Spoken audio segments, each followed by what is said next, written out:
मनपसंत kitchen कॉर्नरमध्ये मी प्रमिला देशमुख आपणा सर्वांचं स्वागत करते। आज आपण सुप्रियाताई यांच्या इझी कुकिंग विथ सुप्रिया मधील लहान मुलांना आवडतील अशा वेगवेगळ्या रेसिपीज पाहूयात। नमस्कार, स्वागत आहे पुन्हा एकदा माझ्या चॅनलमध्ये। आणि लहान मुलांना आवडेल आणि मकर संक्रांती स्पेशल असे आज आपण लाडू बनवणार आहोत। मकर संक्रांती म्हटलं की आपण तिळाचे लाडू तर बनवतो, पण त्याचबरोबर अजून वेगवेगळ्या प्रकारचे शेंगदाण्याचे, त्यानंतर फुटाण्याचे आणि मुरमुऱ्याचे असे लाडू बनवले जातात। भरपूर प्रकारचे लाडू। तर इथे मी बनवणार आहे चुरमुऱ्याचे लाडू, किंवा खूप जण इथे मुरमुरे पण म्हणतात। तर लहान मुलांना पण खायला होतं आणि संक्रांतीच्या स्पेशल निमित्ताने म्हणून आपण इथे चुरमुऱ्याचे लाडू आज मी बनवणार आहे। तर अगदी सोप्या पद्धतीने बनतात हे। आता इथे मी गूळ घेतलेला आहे। आता प्रमाण तुम्ही तुमच्यानुसार घ्या, तुम्हाला किती लाडू बनवायचा आहे। इथे मी अर्धा किलो मुरमुरे येते, त्याला पाव किलो मी गूळ वापरलेला आहे। तर गूळ इथे किसून घ्या किंवा बारीक तुकडे करून घ्या। आणि ते एका नॉनस्टिक पॅनमध्ये घेतलं तर एकदमच उतरून लागत नाही। तर मंद आचेवर नॉनस्टिक पॅनमध्ये गूळ आणि तूप 1 चमचा हे घालायचं आहे। तुपाने कसं खाली जास्त असा लागून येणार नाही, जो आपला पाक तयार होईल। आणि याला मिक्स करायचं आहे। तर मंद आचेवर ठेवायचं आहे आणि छान असं त्याला पाणी सुटू द्यायचं आहे। यामध्ये वरून पाणी घालायचं नाही आहे। गुळाचं छान आपल्याला तेवढाच गुळाचा पाक बनवायचा आहे। तर इथे पहा छान असा पाक मी बनवून घेते। आणि इथे पहा मी मुरमुरे घेतलेले आहे। आता हे कोणी लांब पण मुरमुरे मिळतात, माझ्याकडे हे होते असे छोटे छोटे मुरमुरे आहे हे, आणि कुरकुरीत पण आहे। तर या मुरमुऱ्यांना भाजायची वगैरे काही गरज नसते, फक्त आपल्याला पाक करायचा आहे।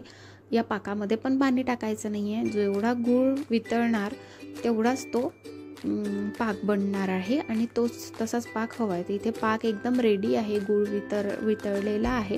आता त्यामध्ये हे मुरमुरे जे आहे हे लागले टाकायचे, एकदम टाकायचे नाही। पाहायचे पहिले की कमी होतं की जास्त होतं पाकाला। तर इथे थोडे मी मुरमुरे टाकून घेतले आणि मिक्स करून घेते। गॅस मंद आचेवरच ठेवायचा आहे, लगेच बंद करून द्यायचं नाही, नाहीतर तो पाक थंड होईल आणि लगेच कडक होऊन जाईल।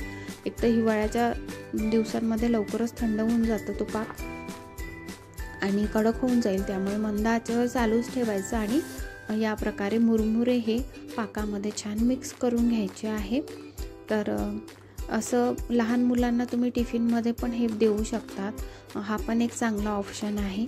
आणि असंच घरी मध्ये भूक लागली मुलांना किंवा आपल्याला पण, आपण पण खाऊ शकतो। असं नाही की मोठ्यांनी नाही, सगळं लहान मुलांनीच खायला हवं।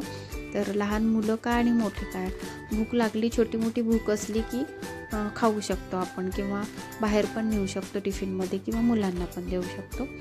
तर इथे छान प्रकारे हे मुरमुरे मी असे मिक्स करून घेते आणि त्यानंतर याचे बांधायचे आपल्याला लाडू।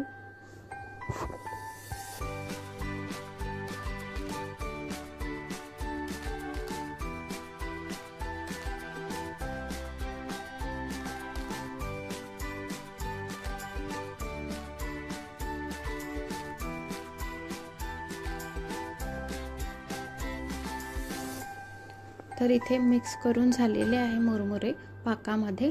आणि आता काय करायचं, हाताला थोडं तूप किंवा थोडंसं पाणी लावून घ्यायचं आहे आणि थोडं जेवढा तुम्हाला साईज हवा आहे लाडवाचा, छोटा मोठा, त्याप्रमाणे थोडं हे लाडू घ्यायचं आहे, ते चुरमुऱ्याचं सारण, आणि आपल्याला लाडू बांधून घ्यायचे आहे। तर इथे अशा प्रकारे खूप गरम होतं ते, आणि गरमच हे लवकर लाडू बांधावं लागतं। जर ते थंड झालं तर लाडू पण बांधणार नाही आणि ते तसंच कडक होईल। त्यामुळे गरम असतानाच हे करायचं। आणि एकदा मिक्स झालं की ते बंद करून द्यायचं आहे गॅस। आणि मी तर गॅसवरच ठेवून बंद करून दिला आणि त्यावरच ठेवून, म्हणजे गरम राहील त्या शेगडीमुळे। असं छान असे लाडू करून घेतलेले आहे। तुम्ही बघा, आता मी सर्व असे लाडू बनवून घेते आणि मध्ये याला काय करायचं आहे, पाकाला मिक्स करायचं आहे, कारण पाक खाली राहून जातो आणि कोरडे होतात, त्यामुळे त्याला मिक्स करत जायचं आणि लाडू बांधत जायचे। तर चला, मी सर्व लाडू असे बांधून घेते आता इथे।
तर इथे सर्व लाडू आता मी बांधून घेते आणि अशा प्रकारे ही मुरमुऱ्यांची रेसिपी तुम्हाला कशी वाटली आणि लाडू एकदम झटपट होतात हे नक्की तुम्ही संक्रांतीला करून पहा।